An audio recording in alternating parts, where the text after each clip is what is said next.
All right, everyone, welcome back into another preseason NFL DFS slate. Going to be breaking down the Thursday two-game slate, giving you guys all the top picks and plays. Let's go in and get into it.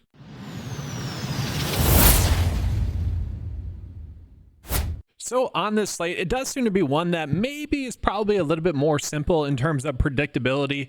Last week for the Bengals, we did pretty much nail the playing time. Unfortunately for the Bengals, they only scored 3 points. So even though we nailed the spot in terms of playing time, like we did with the Packers, for instance, on Sunday night, very tilting there. They only scored 2 points. That was tilting. Definitely nailed the playing time there. But looking at it, guys, like we probably know that Logan Woodside is going to be in for another pretty big amount of playing time in this game. You watching the game back, it didn't seem like anything like too terrible. It just kind of seemed like the Bears starters up against the Bengals backups, like Woodside was fine. I'm definitely happy to go back to the well with him. And the reason why that is because, well, we do know that Burrow is going to be out. Jake Browning is going to be out as well. I'm not sure they're going to give that much of a look to Rocky Lombardi, okay? He might play a quarter and a half. He probably will play more than he did last game, but I still think we're going to see a majority of the snaps go to Logan Woodside because it is a spot in which it makes sense to give Logan Woodside a lot of snaps. And then from there, running back wise, I still think we are probably looking at Williams, who ended up playing about 35% of the snaps last week with Elijah Collins. As expected, those two got a majority of the snaps in that game, and I do think they're going to get the snaps again in this game. Now, the one shocking thing was that Noah Cain did end up playing about 20, I think it was 25% of the snaps, 26% of the snaps. So I thought that'd be closer to like 15, maybe 20. Got a little bit more than I expected. I thought it was going to be a little bit heavier on Williams and Collins. I thought they all kind of looked fine. Because they were playing from behind, they did get some work catching some passes in that game. And we look at the game total just real quickly as well for the two games. We are going to see the Colts are 6.5 point favorites. Okay, it is kind of a lower scoring game as well. I think actually there's some weird trend where it's like 70% of the games actually hit the unders for the game totals, which is kind of crazy. But the reason why the Bengals are going to be 6.5 point underdogs is because the Bengals are sitting their starters, where the Colts are going to play their starters about a quarter and a half. As we know, a quarter and a half basically means up to a quarter and a half. But if we get 2 good drives out of the team, 2 scoring drives, they're not going to play much. Maybe 3, but I think the Chiefs are a good example of that. They were reported to play a half of football, but I told you guys, don't be surprised if they have 2 good drives and they pull their starters, which is what happened. But looking at the rest of the Bengals, this is where I think we are getting probably the most plays. I just don't see them playing Yoshiva that much in this game, as well as Jermaine Burton. He only played like 16% of the snaps last week, and so I just feel like they're going to limit his snaps. Now, I do want to call out one thing. The leading snaps for last week was Lassiter. That was expected. He was one of my favorite plays on this slate. He's going to be one of my favorite plays on this slate as well. He looks good, and he's a play that I do like a lot. But after that, we saw Jackson get a lot of snaps, and I think that was primarily due to the fact that we saw Kendrick Pryor get injured pretty early on in that game, and so, or he was a DNP in that game actually, but he was banged up, and so he didn't play that much. And then you have Burgess as well, who they all saw like 60% of the snaps at receiver. And for me, looking at it, I don't really see that changing. Now, could Hakeem Butler get a little bit more work? Yes. Charlie Jones is the one that I'm like interested in. I did not see him have any snaps. Okay, he returned to practice last week, two days before their preseason game, and then he ended up suiting up. He did not play in that game. And so if he does play, I would imagine he's going to play a decent amount, try to get, a little bit caught up. He is someone I would definitely be interested. But in terms of like what we're looking at right now, I do think Lassiter just makes a lot of sense, both one snap-wise, and I don't want to just look at the snaps and be like, that's a reason to play someone, right? Their talent was there on film, and they have kind of made a priority to get him the football now as well. I think that's going to be an easy starting point. Then from there, just kind of trying to guess which one we want to roll with there. I'm going to go with Jackson.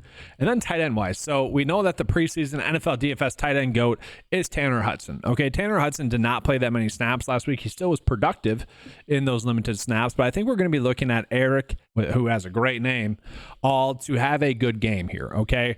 And he is someone that played about 57% of the snaps. When you look at it, it makes sense to get a rookie tight end some playing time, especially with the Bengals, where they are kind of, if you will, I don't want to say deep at the position. Drew Sample's kind of just a guy. Mike Gesicki's kind of just a guy.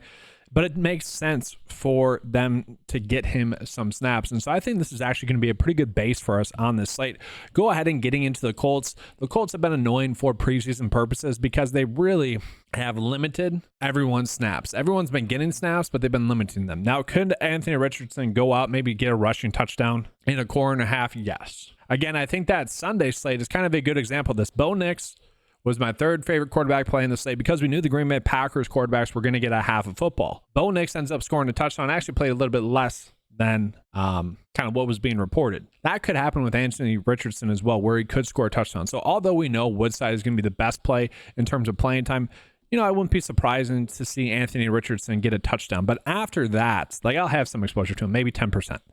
After that, it becomes a guessing game. We don't have any indication of playing time. They have played all these guys in the preseason. And so unless we get confirmation as to who's going to be getting the work, it's a guessing game.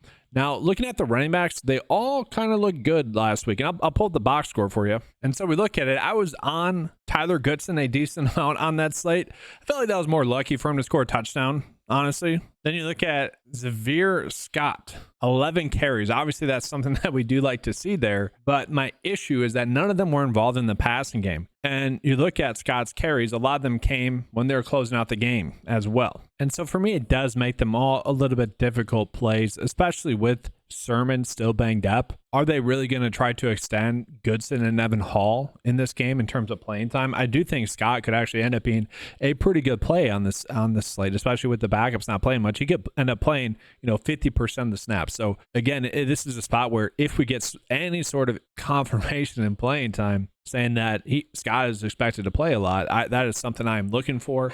And if that's something I hear, I probably will get in on him a little bit more. Getting into the Colts receivers, it is very difficult. So Treadwell is going to be the one where if you're doing kind of the lazy analysis, you're going to see that Treadwell ended up with 7 receptions, 472 yards, which is obviously not bad. We don't mind that. But the issue becomes we have so many other similar players now for the Colts that could easily pop as well. Gold is someone that they have talked up a decent amount. He is someone that could get a decent amount of playing time in this game. Juwan Winfrey is someone that makes a lot of logical sense to get a decent amount of playing time in this game, and I kind of expect him to get a decent amount of playing time in this game. And then from there, we kind of look at some other spots as well. DJ Montgomery, he's someone that makes sense to get a lot of playing time in this game as well. I'm not saying he's a lineup block or anything like that to make the team, but that's kind of the players I want to look at in preseason week 3. Are these guys that are on the borderline of making the roster or not? And I would say Winfrey, Montgomery, Cleveland, and even Treadwell are there. They're all players I probably will have about 10% exposure to, but probably not going too crazy with it. Tight end wise, I'm not really seeing much there. I think we're just better off going with the Cincinnati Bengals tight end.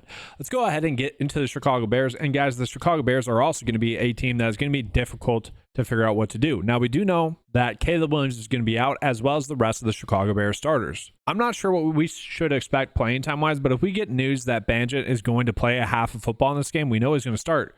That could be huge. And then you also have Brett Rippon, who looked good in spots thus far this preseason. And he is someone that I would want to play a decent amount if we knew that he was going to play a half of football as well. And the nice thing about him is, especially compared to Logan Woodside, is he's not going to be going up against starters, and even compared to Banjett, where we don't have to worry about that as well.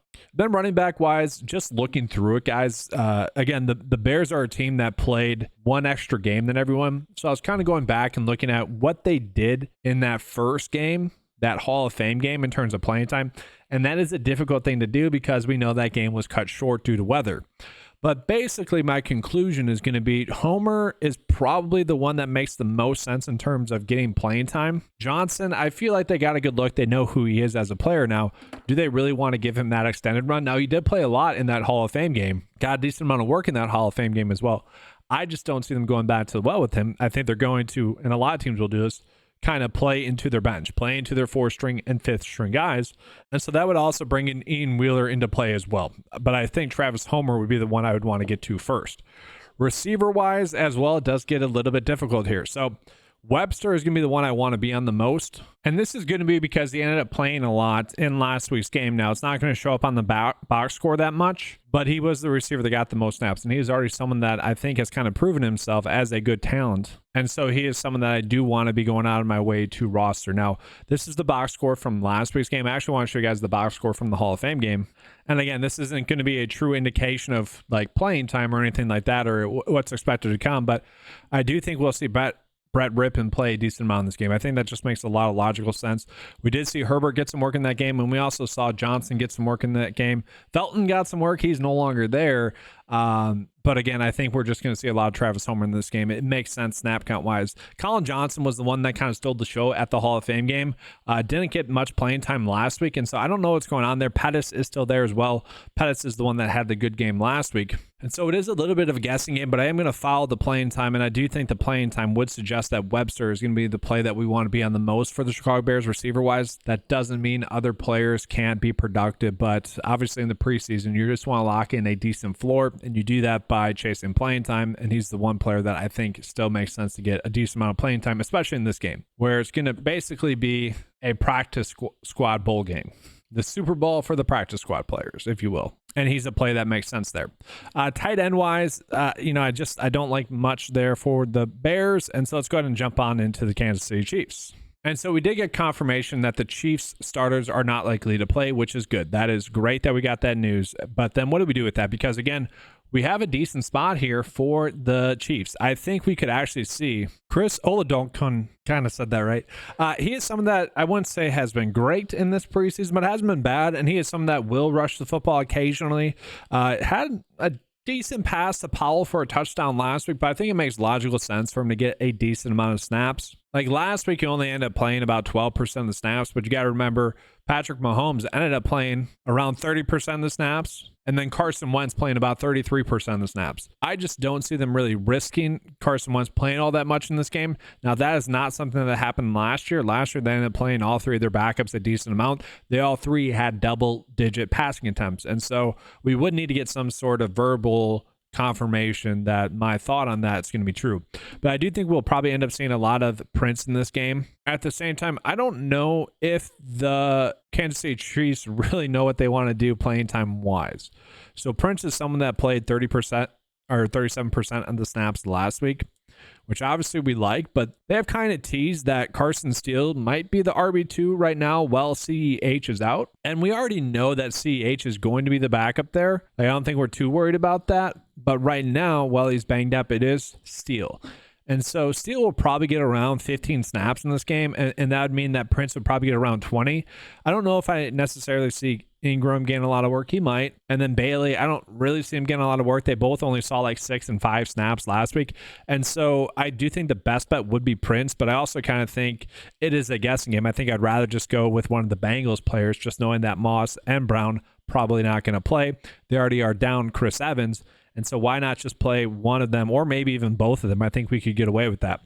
Receiver-wise for the Kansas City Chiefs, again, like maybe not the best spot, but I do think we are going to see a decent amount of Ross in this game. He ended up playing about 50% of the snaps last week. And it's not like he was productive last week. He is someone that last year in training camp was getting a lot of hype. And so for someone to play 50% of the snaps, 30 in total, and not get any stats, that's kind of crazy.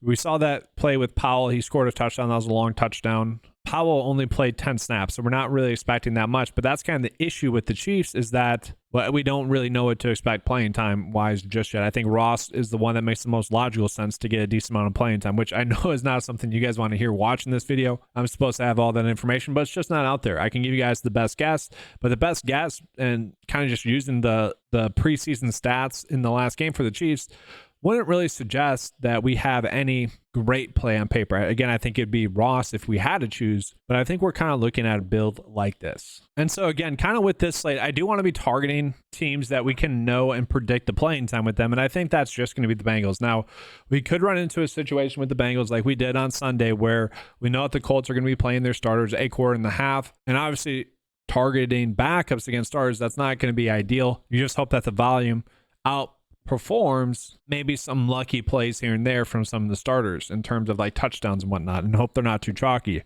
And so for me, I'm kind of looking at just loading up on the Bengals. This might be a little bit too much exposure in all honesty, but it kind of is the slate that we have. Again, I'm just looking at what gives us the potential highest floor, and I think it's going to be a build like this. Now, in terms of who I want to be on for defense, it probably is the Colts because they are going to be starters going against backups there.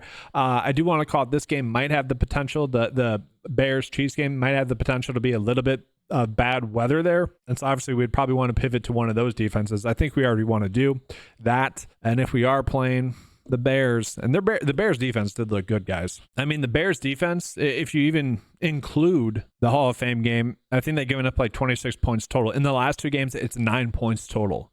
And so again, we might have a little bit of weather on our side. That's going to correlate a little bit with Travis Homer there. Again, you could do Ian Wheeler a little bit there as well. But that's kind of what I'm looking at right now. I'll be putting in the projections in there for the preseason slate on the 9-to-5 lineup optimizer that is available on 9-to-5 Sports for just $10 a month. Again, you can get access to that by going to 9to5sports.com, clicking on the 9-to-5 lineup builder, and then you would want to go to the classic 2-game slate here. And just a little bit of current call information stuff. The week 1 projections will be in there after the preseason wraps up, and it is nice that we have a little bit of a buffer in there in terms of when the regular season starts and when the preseason starts. But I'm excited for it, guys. Again, that'll all be adjusting over for the regular season after the preseason has concluded. I have gotten a couple of questions about that, so I want to just bring that to your attention. And so again, if you guys enjoy the coverage, make sure to give a like and subscribe. We're going to be covering the NFL this whole season, hopefully trying to do a little bit more fantasy football, but obviously going to be doing props content as well as NFL DFS coverage throughout the whole season. If you guys want access to the 9to5sports.com tools, head on over to 9to5sports.com. It's available for just $10 a month. Do appreciate it. Good luck on the slate, and as always, let's keep cashing.